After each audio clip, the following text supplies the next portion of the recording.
আমার মানহানি হয়েছে, সামাজিকভাবে আমার রেপুটেশনে আঘাত লেগেছে, সুতরাং তাকে এসে জবাব দিতে হবে। আমি খুব খুশি হয়েছি, আরও খুশি হতাম এই মানহানির মামলাটা যদি বিলকিসের বিরুদ্ধে করতো।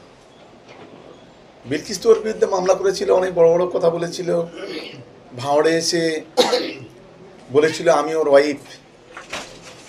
তাহলে বিলকিসের বিরুদ্ধে মামলাটা করলো না কেন? তাহলে কি বিলকিস যেটা বলছে ঘটনাটা কি সত্যি? এটা প্রথম প্রশ্ন আমার এই ভাঁড়ের বিধায়কের কাছে। দ্বিতীয় বিষয় বলি যে দীপক ব্যাপারী এই ঘটনাটা আজকের 1 বছর আগে থেকে বলছে, সারা বাংলা সারা ভারতবর্ষের কানা মানুষ, বিশ্বের অর্ধেক লোক জেনে গেছে।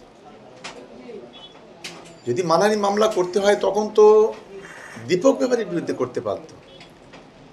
এটা আমরাও কয়েকবার এটাকে সমালোচনা করেছি, তখন কেসটা করতে পারত। হঠাৎ করে এখন কেন? তাহলে কি আমরা ধরে নেব উনি কি হতাশ হয়ে পড়েছেন না দুর্বল হয়ে পড়েছেন? আমি এই প্রশ্নটা এই ভাঁড়ের বিধায়কের করতে চাই। কি এমন ঘটনা যে কথা আপনার নামে মানহানি করতে হলো? দেখুন, এদের মিনিটে মিনিটে এরা কোর্টে চলে যায়, মানুষ এদের সঙ্গে নেই। শুভেন্দু অধিকারী কোর্টে যায় আর এই ভাঁড়ের বিধায়ক কোর্টে যায়। এর নাম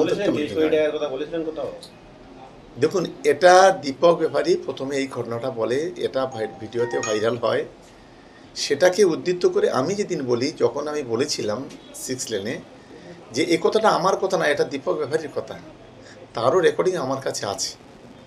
নিশ্চিতভাবে আইনগতভাবে আমরাও আইনে লড়াই করব, আইনের প্রতি পূর্ণ আস্থা আছে। উনি কোর্টে গেছেন, আমরাও কোর্টে যাব।